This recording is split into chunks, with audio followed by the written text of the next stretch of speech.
Hello বন্ধুরা, ভূত কিচেনে সবাইকে স্বাগত। আজ চলে এসেছি আরও একটা নতুন ভিডিও নিয়ে। আজ আমরা বানাবো ঢ্যাঁড়স দো পেঁয়াজা। তার জন্য আমরা এখানে 500 গ্রাম ঢ্যাঁড়স নিয়ে নিয়েছি। এখন আমরা ঢ্যাঁড়সগুলিকে কেটে নিচ্ছি। এইভাবে আমরা দুমুখ বাদে ছোটো ছোটো টুকরে ঢ্যাঁড়সগুলিকে কেটে নিচ্ছি। সমস্ত ঢ্যাঁড়সগুলিকে কেটে নিয়েছি। এরপর আমরা দো পেঁয়াজের জন্য পেঁয়াজটাকে কেটে নেব।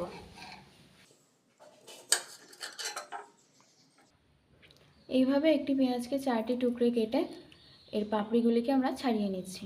এইভাবে আমরা পেঁয়াজটিকে কেটে নিয়েছি। এরপর প্রথমে আমরা পেঁয়াজগুলি ভেজে নেওয়ার জন্য কড়াইতে তেল দিয়ে দিচ্ছি। পেঁয়াজগুলি দিয়ে দেবো।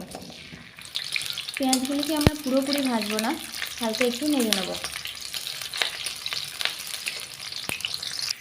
পেঁয়াজগুলিকে হালকা ভেজে নিয়েছি, এখন আমরা এগুলিকে তুলে নিচ্ছি। এবার আমরা ওই তেলেই ঢ্যাঁড়সগুলিকে ভেজে নেব।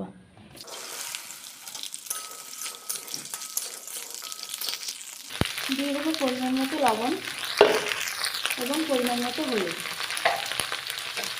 এরপর আমার ঢ্যাঁড়সগুলিকে ভালোভাবে নেড়ে চেড়ে ভেজে নেব। ঢ্যাঁড়সগুলিকে খুব ভালোভাবে ভেজে নিয়েছি, এখন আমরা এগুলিকে তুলে নিচ্ছি। সমস্ত ঢ্যাঁড়সগুলিকে আমরা তুলে নিয়েছি। এরপর ওই তেলে দিয়ে দেবো সামান্য জিরে ফোড়ন। জিরেগুলি ভাজা হয়ে আসলে দিয়ে দেবো এতে কুচিয়ে রাখা পেঁয়াজ।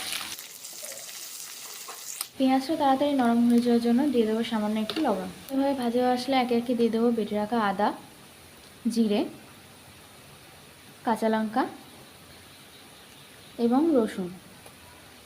এরপর সমস্ত মশলাগুলিকে ভালোভাবে নেড়ে নেব।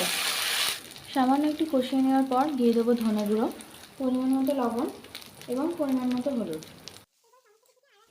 মশলাটাকে খুব ভালোভাবে কষিয়ে নেওয়ার পর দিয়ে দেবো 2 চামচ ফেটিয়ে রাখা টক দই, পরিমাণ মতো জল।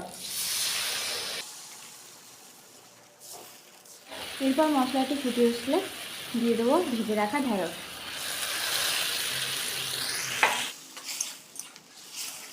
ঢ্যাঁড়সগুলো দেওয়ার পর আমরা এটাকে বেশ কিছুক্ষণ ফুটিয়ে নেব।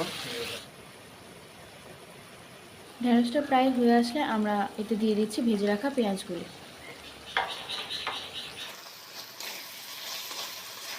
পেঁয়াজগুলি দেওয়ার পর আমরা কিছুক্ষণ নেড়ে চেড়ে নিয়েছি। আমাদের ঢ্যাঁড়স দো পেঁয়াজা রেডি। তো এইভাবে ঢ্যাঁড়স দো পেঁয়াজাটা তোমরাও বাড়িতে ট্রাই করে দেখতে পারো। তো আমাদের ভিডিওটা যদি পছন্দ হয় ভিডিওটাকে লাইক, কমেন্ট, শেয়ার করবে।